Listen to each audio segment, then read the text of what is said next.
Today, I'm going to Tamzhing and Kenchosum monasteries. On the way, I'm enjoying the beauty of nature as always. As I was passing by the airport, I saw a ground crew member walking along the runway. Instantly, I sensed that a flight might be arriving, so I paused for a while, waiting in anticipation. I'm waiting for the flight, but I think it's going to take a lot of time. It's almost 9:40, so I can't wait. I have a work to reach Tamzhing Monastery, so I'll go there, and if I can come here, then I'll come back and then show you all the flight. And this is how it looks.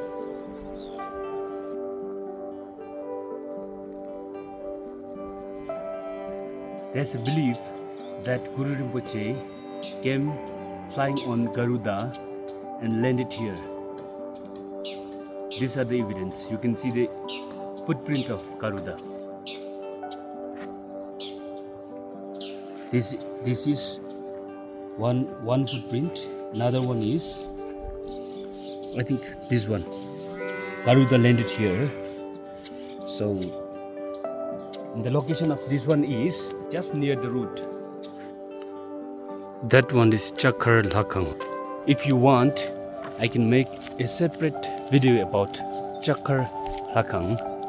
So meanwhile, I'm just going, walking, and I didn't get lift today. Nobody's asking me, and I couldn't ask either. But before Tamzhing Monastery comes Kenchosum Monastery, and I'll explore this monastery as well. So just follow me, keep watching till the end, and I'll give you the best kind of videos. Follow me.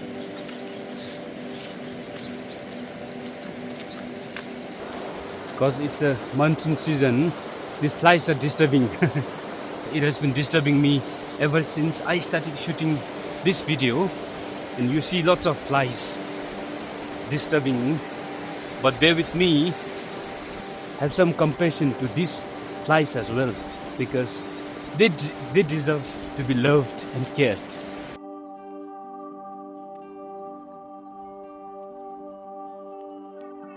One thing I love about Bumthang is the farming life.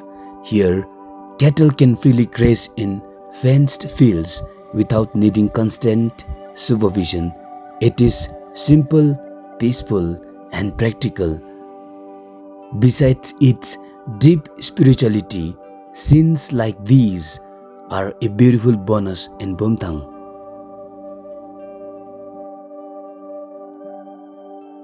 The temple was founded according to the Saint Pema Lingpa as far back as the 8th century, and in 1039, Bonpa Droktsel, a Terton discovered texts which had been buried by Padmasambhava in this location. According to legend, the king of the water deities was said to have risen out of the lake beneath the temple and offered Droktsel a stone pillar and scroll.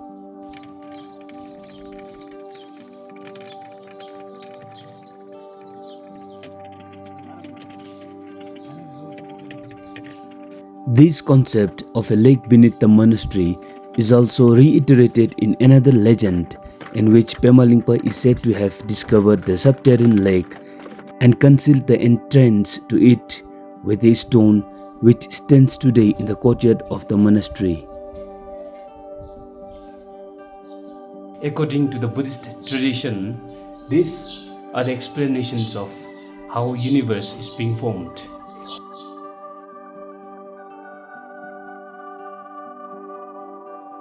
You can even see honeycombs, which are natural hives made by bees. When you're here in the monastery, don't go without paying any kind of offering, because as a Buddhist, we believe it is very important to have a good karmic connection. So I'm just offering little amount so that it brings the benefits to all sentient beings. These are the hostels of monks here.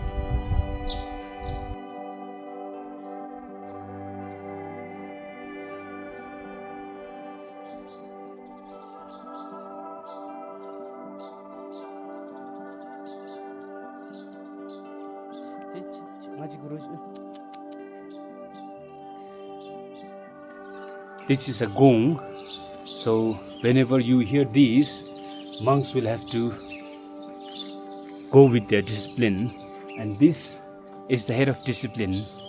So whenever you hear this gong, you have to go to the class, wake up on time, you'll have to eat on time, and this all depends on the gong. So gong is the master of this monastery.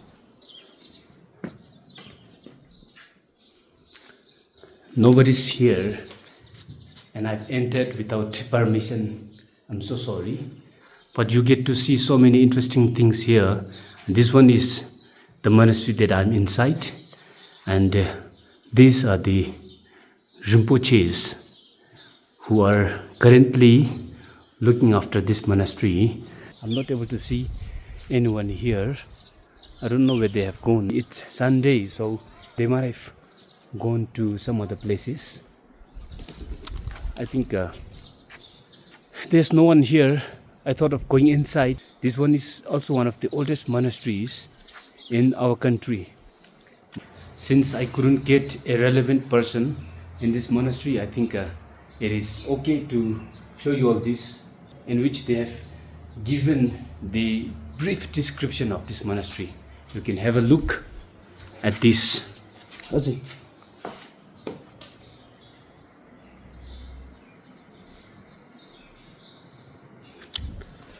This is all about the monastery, and this one is the gate. So you'll have to take permission from here. And after this, I'm now moving to Tamzhing Monastery, and I'm hoping that there will be some monks at Tamzhing Monastery. So keep watching.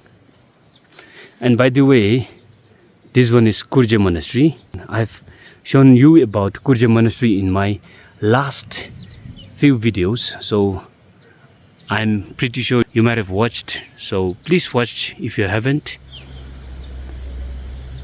Tamzhing Monastery, it's a few minutes walk from Kenchosum Lhakhang, so I'm about to reach that monastery.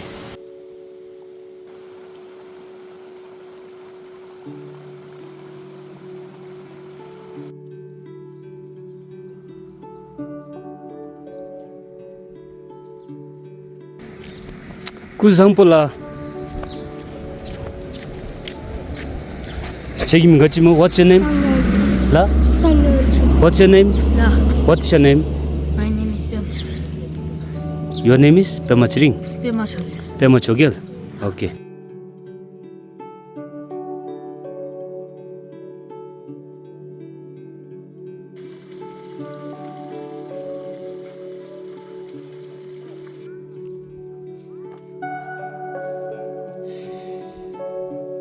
Tindarin Nisuina.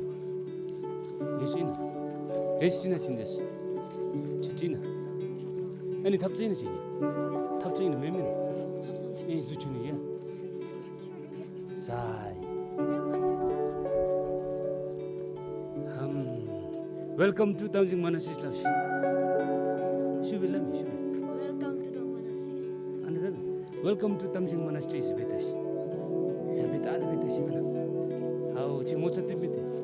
Some places don't call you with noise, they call you with stillness.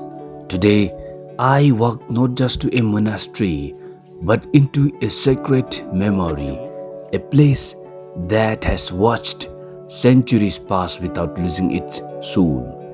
This is Tamzhing, founded over 500 years ago by a saint, a treasure revealer, and an artist, Pema Lingpa. And finally, I reached at Tamzhing Monastery, and this is the entrance into Tamzhing Monastery. Still, there are lots of restrictions, prohibitions, in which you're not allowed to shoot videos, not allowed to take pictures, but let's see whether they give me some consideration. Tamzhing Monastery, located in the spiritual heart of Bumthang, was founded in 1501 by the great Terton Pema Lingpa, one of the Bhutan's most revered saints and treasure revealers. At the time, Bhutan was still forming its spiritual identity and Pema Lingpa emerged as a beacon of wisdom and vision. Tamzhing wasn't just a place of worship, it became the center of his teachings and activities, including art, sacred dances, and spiritual transmission. What makes Tamzhing unique is the many of its murals were painted by Pema Lingpa himself using natural pigments, making it one of the rare monasteries directly touched by a great master's hand. For over 5 centuries, Tamzhing has continued to preserve the unbroken spiritual lineage of the Nyingma tradition, especially the Pema Lingpa tradition, which remains vibrant even today. Through invasions, weather, and time, the monastery still stands, not just as a building, but as a living memory of Bhutan's spiritual heritage. It feels so surreal to carry this. It is most probably 30 kg.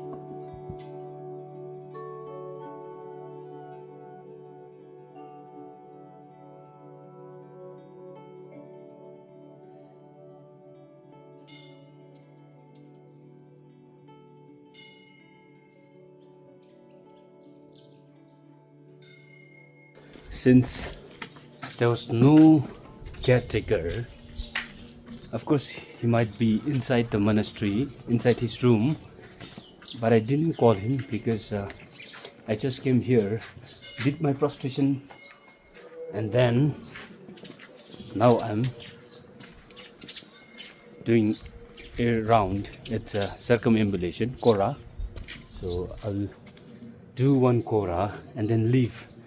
But I'll talk more about this Tamzhing Monastery. The Guru Rinpoche statue in the main Lhakhang is believed to be one of the oldest statues in the world, as most of the statues in Tibet were destroyed.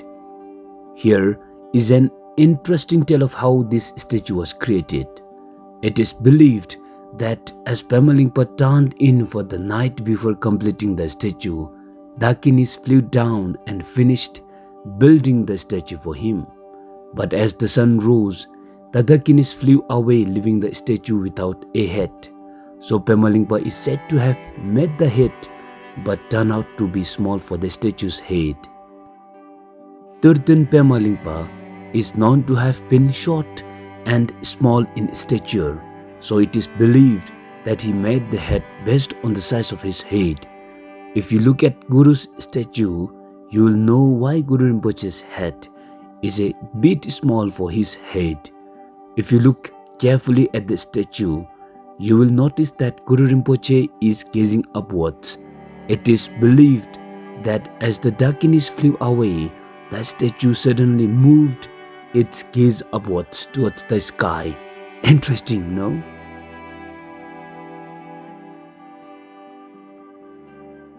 After visiting Tamzhing Monastery, we headed back, and on the way, we stepped into a shop owned by one of my old classmates. To my surprise, he treated us to ice cream and a bottle of water. I couldn't help but laugh. Such unexpected kindness. As we continued walking, we suddenly heard the sound of a plane landing. We rushed to the viewpoint, hoping to catch it, but once again I missed it. I have never seen one land up close, and somehow I keep missing it. Have you ever boarded a flight? I haven't, not yet. But here I am, just standing and watching them take off.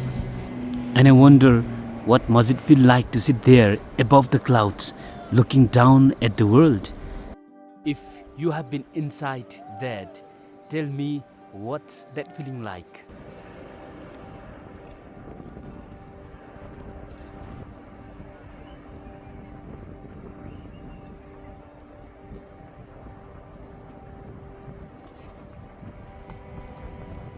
And finally, this is the end of Tamzhing and Kenchosum Monastery. I hope that you have enjoyed this video.